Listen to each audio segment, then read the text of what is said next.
Faly miarabantsika rehetra rehefa na malala rehetra ao amin'ny tompo mahatratra ity alatsinainy 9 ny volana desambra taona 2025 ato anatin'izao sakafom-panahiny izao ary banjinantsika ny lohahevitra manao hoe manantena an'Andriamanitra. Hivavaka isika ry havana.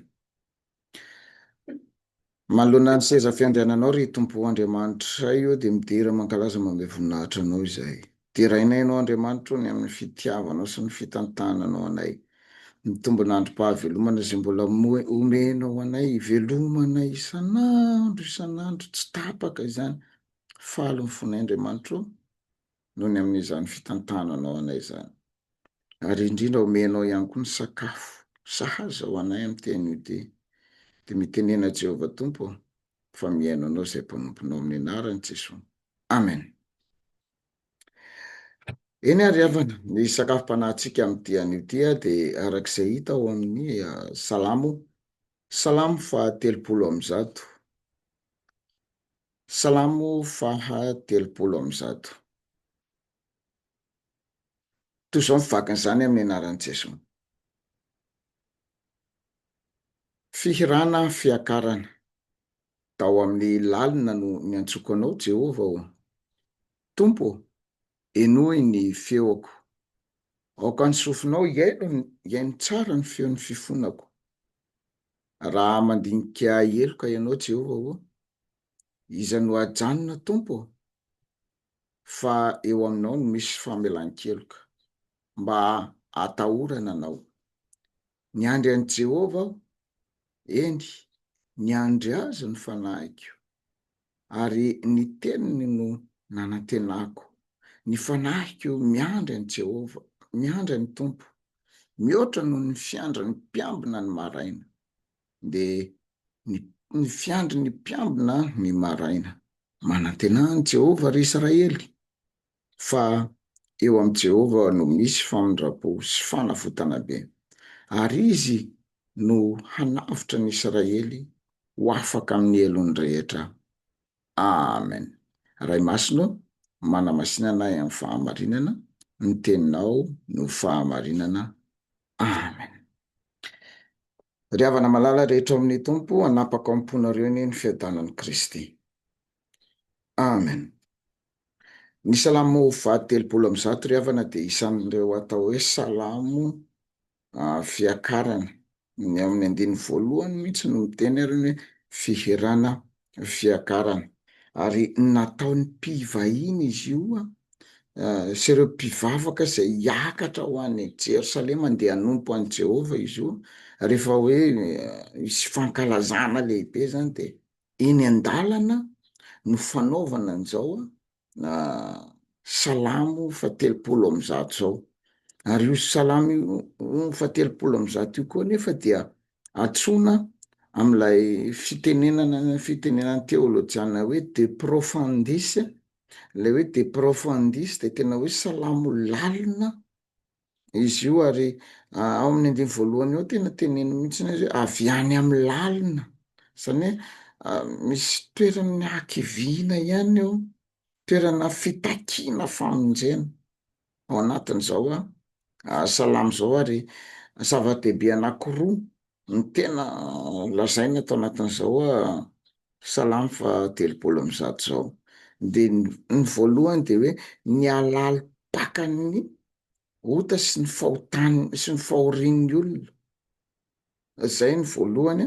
Fa ny faharoa nefa dia zao, eo koa ny halalin'ny famindrapo sy ny famelan-kelok'Andriamanitra.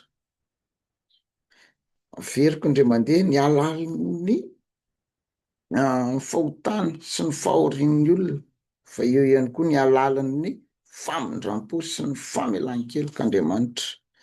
Raha mijery tokoa manko isika, raha ny 1 sy ny faharoa dia tena miteny ao amin'ny lalina no iantsoko anao Jehovah zany hoe tena tafiditra any ambany any amin'ny fahoriana, any amin'ny fahotana ny zanak'Israely. Ary araka ny efa notenenina tany am-piandohana teo dia ity salamo 130 ity ny atao salamo fiakarana andeha hanompo an'i Jehovah ry zareo arevo hoe andeha nompo an' Jehovah zay de tena hoe mitandro mandrakariva ny fahamasinan'Andriamanitra ka aleo tena mifona mibebaka lalina de lalina tokoa mba hadio amin'ny fanompona an'Andriamanitra.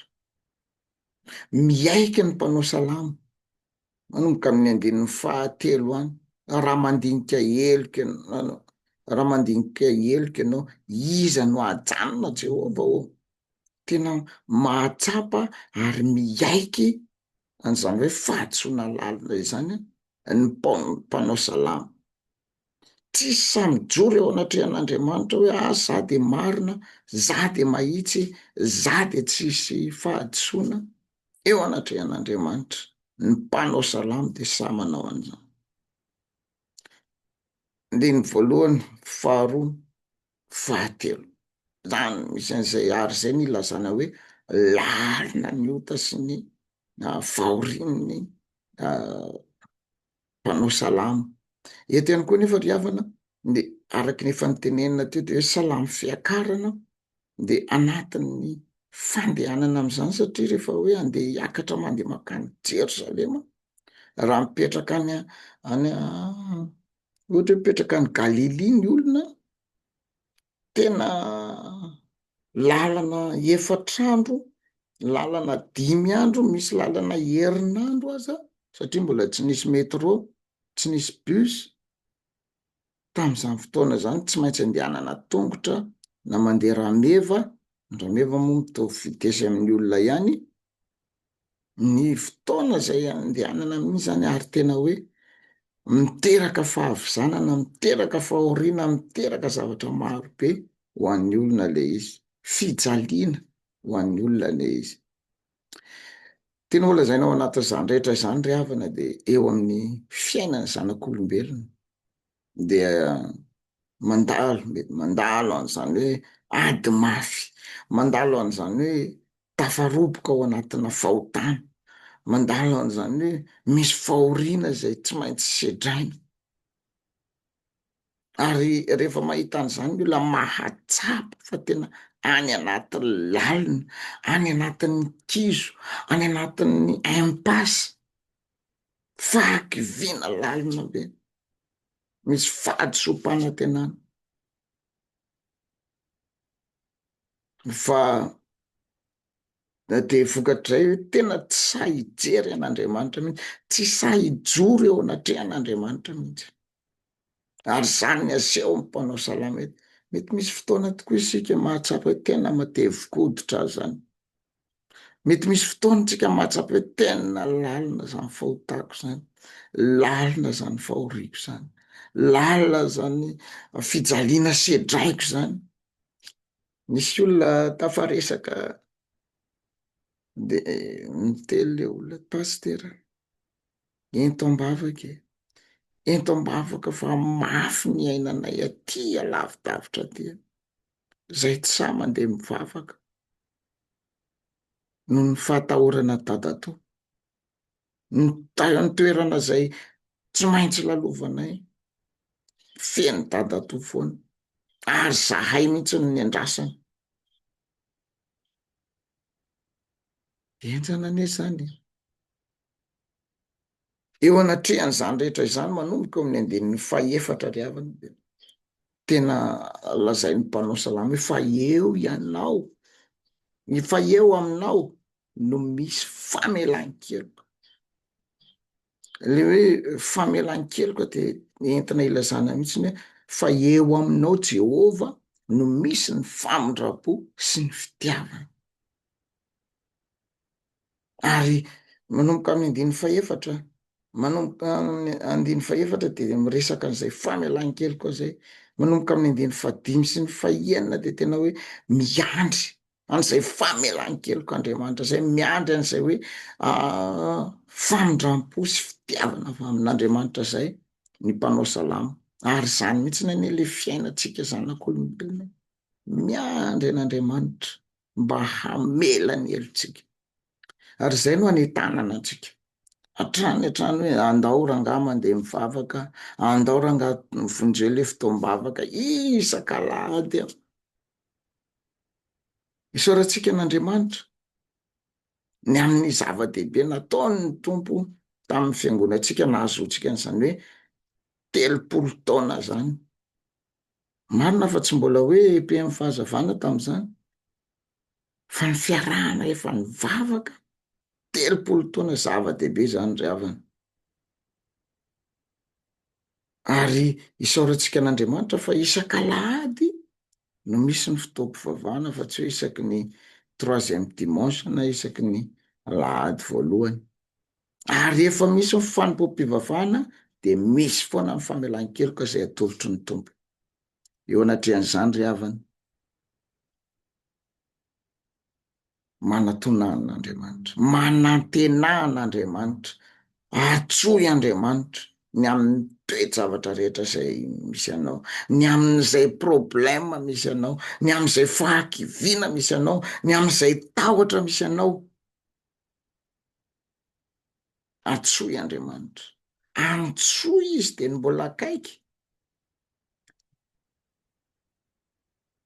Fa rehefa miantso an'Andriamanitra ianao de Andriamanitra mamela ny heloko ao, Andriamanitra manadio anao afaka amin'ny tsy fahamarinana rehetra. De ny mbola fotoana ihany koa ry havana, de ny mbola tsy tary e, dia manatonan'Andriamanitra. Tsy misy mahavonjy tena isika fa ao amin'Andriamanitra irery ihany no ahazoantsika izany famonjena izany. Hivavaka isika ry havana. Tompo misaotra anao izahay, misaotra fa lalina tokoa ny famindramponao, asehonao amin'ny taranaka isaky mifandimby. Maro-po sady be famindram-po ianao, ary zany no hitondranay ny fiainanay rehetra eo am-pelantananao. Ny amin'ity andro an'ity rakofa ny famindram-ponao sy ny fitiavanao izahay, mba andehananay amin'ny mpifaliana, mba andehananay amin'ny fahatokiana manana anao. Ny anaran'i Jesosy Tompo. Amen. Samy tahin'Andriamanitra indray ry havana amin'ny manaraka indray.